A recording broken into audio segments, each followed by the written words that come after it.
DocTalk, brought to you by the Beef Quality Assurance Program and the Kansas Beef Council, improving animal care and beef safety for more than 20 years. Hi there and welcome to DocTalk. I'm Dr. Dan Thompson here at the College of Veterinary Medicine at Kansas State University. We're sure glad you joined us because we have an exciting show this morning. We're going to be joined by Dr. Kimberly Stackhouse-Lawson, who is an expert in carbon footprinting with animal agriculture. Stay tuned. Welcome to the show. Thanks, it's good to be here. It's great to have you here, and it's great to have you at K-State.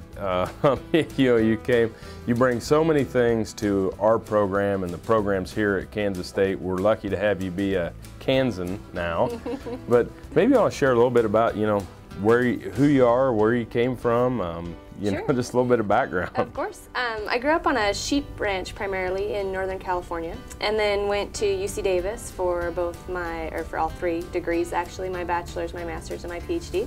And now of course I'm here with your team, and it's certainly a pleasure to be here working with such an outstanding group at such a prestigious university. Well, appreciate that, and it's our pleasure to have you at the Beef Cattle Institute, and you're already out working with the producers in the state of Kansas, and we're talking about carbon footprinting. And it's one of those things that when you talk about carbon footprinting and food safety and animal welfare, all these things are starting to our happy people, happy cattle, happy planet type triad. You're really kind of adding that third leg to the stool here. And what in the heck is carbon footprint? Right, so that's, I think, a very important question. Really, a carbon footprint is just a measure of a product's impact on climate change. So it's only one leg, I guess, of the sustainability notion, which has become so popular lately as a word. But it really just is a full system measure of the greenhouse gases that are emitted by an animal production system or a specific product, however you want to assign a carbon footprint. Okay, so it is the greenhouse gas emissions. What are the greenhouse gases that are emitted? All right. Good question. So we'll talk only about beef cattle because I think that's a good place to start. And animal agriculture, they're really very similar, but there's three main greenhouse gases that come from animal production systems: carbon dioxide, methane, and nitrous oxide. And each one of those have a different global warming potential. So basically, imagine this as a carbon dioxide molecule. Okay. Okay. This coffee cup has an ability to retain heat, just like a carbon dioxide molecule. Now, imagine a thermos. That also has the ability to retain heat, and that would be the methane molecule. And so it's 25 times better than retaining heat than a regular porcelain cup. Now imagine the maximum Starbucks thermos. That's nitrous oxide, and it's 210 times better at retaining heat than the carbon dioxide molecule. So those are the three main greenhouse gases from animal agriculture, and each of them have a different global warming potential. So really, these are being emitted every day by every industry, not just agriculture. Absolutely. And so what you're trying to deduce is what impact animal agriculture has on the emission of these greenhouse gases. Right. And it's all the way through the system. So starting at, say, the birth of the calf, all the way till harvest, for instance. Okay. And so we take into account carbon that's sequestered by plants that then the animal eats, respiration from the animal, fertilizer use, et cetera, et cetera. Very cool stuff. Yes.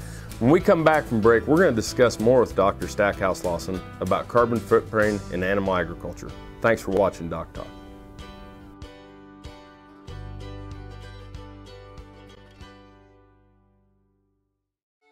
DocTalk, brought to you by Kansas Pork Association, assisting producers and informing consumers. Hi there and welcome back to DocTalk. I'm Dr. Dan Thompson here at the College of Veterinary Medicine at Kansas State University, and I'm joined this morning by Dr. Kim Stackhouse-Lawson, who is an international expert in carbon footprinting with our animal agriculture and how we contribute in animal agriculture to this potential global warming.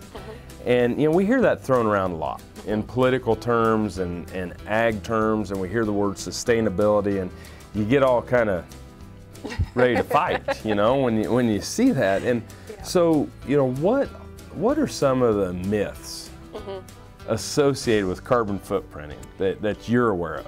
Right, so absolutely the environmental impact or the contributions of livestock to global climate change or greenhouse gases is a very hot topic right now. Yeah. And really it all got started when the United Nations published the report, which I'm sure you're aware of, Livestock's Long Shadow, which was published in 2006.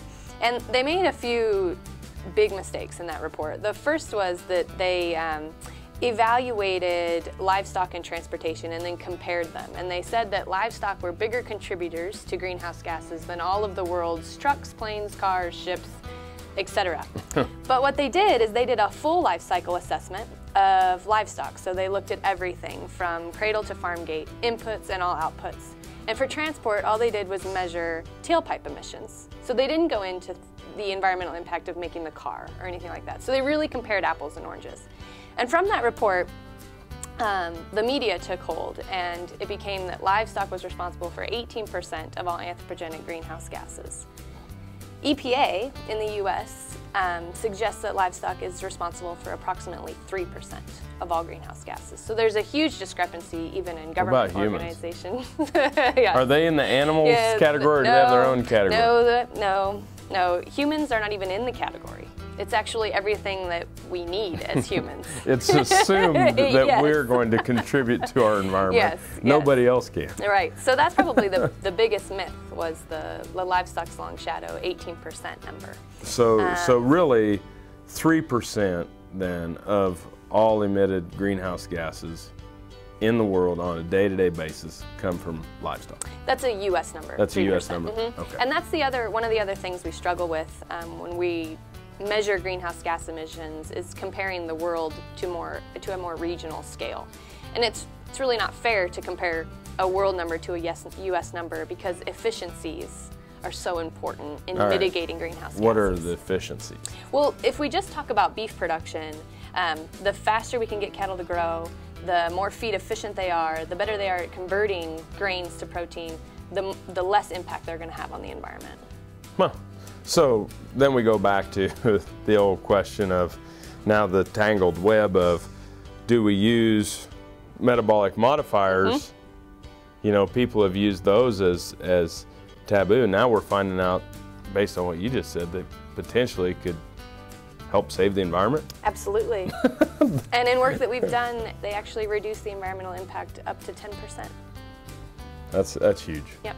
It's amazing. And I think it gets back to the old saying that I always heard, for every complex problem, there's a simple solution. Absolutely. And it's wrong. Yeah. You're watching Doc Talk. We're sure glad you joined us.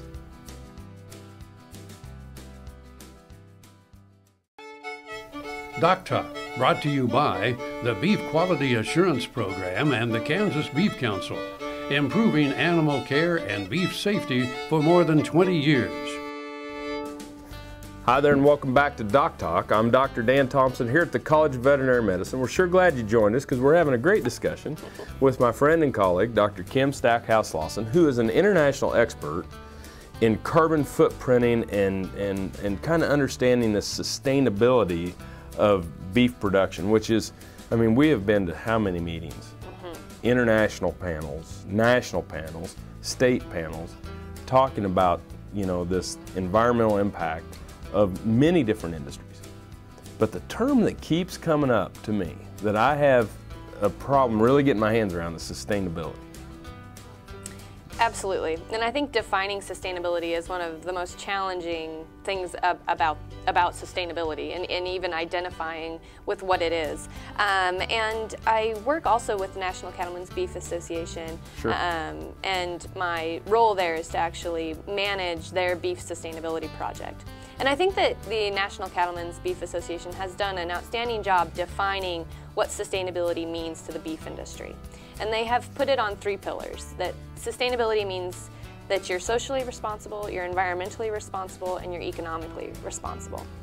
Now, I think the definition of sustainability can change. So, for instance, from an academic perspective, I think that sustainability includes things like animal welfare, food safety, You know, social responsibilities obviously are always important, economic and environmental. So I would actually expand it into more of a animal welfare based and food safety based as well into the definition. But it's a very key term right now. It's a hot topic, and I think that, you know, sustainable beef is really what we have always produced in the beef industry, and we just need to do a better job telling the story. Sure. And I always tell, you know, I do the producer meetings, and I said, you know, sustaining means being around. Mm-hmm. And without profitability, right, there's not going to be anybody around to raise them. Absolutely. And so I really applaud having the economic, environmental, and pillars, because I think they're right. essential. And the social pillar is one that no one else has really bridged as far as tackling that problem. And I think the best way to put it into perspective for the beef industry is that we have cattle in many parts of our country that graze areas that cannot be farmed. And so they're converting the you know, natural carbon that we have from the sun and in grass into usable protein. And there's no way to quantify that in a carbon model, sure, unfortunately, because carbon just, there's no social value of carbon or converting something that wasn't there. So having that component is really important for the beef industry. So when you think about you know, the project that you're working on, mm-hmm, this life cycle assessment, you know, where are your areas of focus? Right, so this NCBA project will be the very first that has ever gone from cradle to grave. Most of the life cycle assessments that have been done in academia have gone from from birth, basically, to farm gate. So they stop basically at harvest. Nothing has gone from birth to all the way to consumption. And so this project will really do that. So we will go ahead and evaluate on a life cycle assessment, so using a model, we will evaluate the cow-calf phase, stocker, feedlot, into the harvest, packing, and then transport for all of those, consumption and actually waste disposal. So it should be a comprehensive. The conception to consumption, mm-hmm, absolutely, on your dinner plate. Right, and again, no one has done from harvest forward, so we really don't know what's the environmental impact of consumption. How much food is really wasted? How does that impact the sustainability of beef? What about plastics that we use in packaging in, you know, versus the old butcher paper? Absolutely. I mean, all those things need to come into play when we're really looking at, oh, right, what's the sustainability? And in all three of those categories, so economic, environmental, and social. Looks like to me the beef industry is taking a huge step forward in responsibility for the production of their own products. Absolutely, absolutely. They're really ahead of the game here, and I think that it's outstanding. It's awesome. Mm-hmm. You're watching Doc Talk. When we come back, we're going to wrap up talking about carbon footprinting with Dr. Stackhouse Lawson.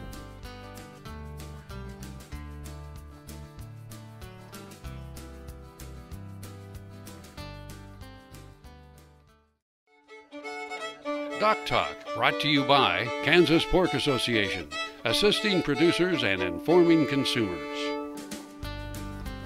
Welcome back to Doc Talk. I'm Dr. Dan Thompson here at the College of Veterinary Medicine, and I'm joined once again by Dr. Kim Stackhouse Lawson. And you know, we start to think about carbon footprinting, and you know, this project you're doing is huge, and you're doing a project that is very responsible for the beef industry on something that's 2 to 3% of the total greenhouse emissions in the United States. What at the end of the day are you going to come up with? What is your goal or vision at the end of this project? Well, I think the overarching goal is to sort of debunk many of the myths. So basically what's happened in the past is the beef industry has not done a good job telling their story. And so we've gotten stories like from the United Nations with less than good science that have sort of targeted the beef industry as being the bad players or the bad actors. So I think first and foremost, we'll take good science, working with the National Cattlemen's Beef Association. We'll get the truth. We'll work with the BCI here at Kansas State, and I think we're going to get an answer that is number one, real, And then, you know, number two, we'll be able to give that to our consumers and say, you know, this is really our true impact. And you can have faith in these numbers, both from the consumer side and from the producer side. Yeah, I think it's important. You know, the one thing that really bothers me, that, you know, I travel a lot and work with consumer groups and beef producer groups, and it's almost like, you know, this polarization of either this is really bad or this is really good. And I think that when people like you get involved and really spend your life's work getting to the truth, it's just so important for our entire country. Well, thank you. It's really fun, and it's certainly rewarding. It's not just a agricultural issue. No, Many it's people not. don't understand it's an if you eat It's absolutely issue. Absolutely. And as we move forward. And if you function in the world, doing anything. Absolutely. Yeah. Any final thoughts on carbon footprinting? You know, I think that sustainability is really important, and the carbon footprint sort of works into sustainability, and just, you know, the beef industry needs to continue to move forward, and we'll beat it. Thanks a million for being on the show. Thanks for all that you're doing for our country, and for Kansas State University. Remember, if you want to know more about what Dr. Stackhouse Lawson and I do here at the College of Veterinary Medicine at Kansas State University, you can go on our website at www.vet.ksu.edu. Remember to always work with your local practitioner. I'm Dr. Dan Thompson here at the College of Veterinary Medicine at Kansas State University. You've been watching DocTalk. We're sure glad you joined us, and we'll see you down the road.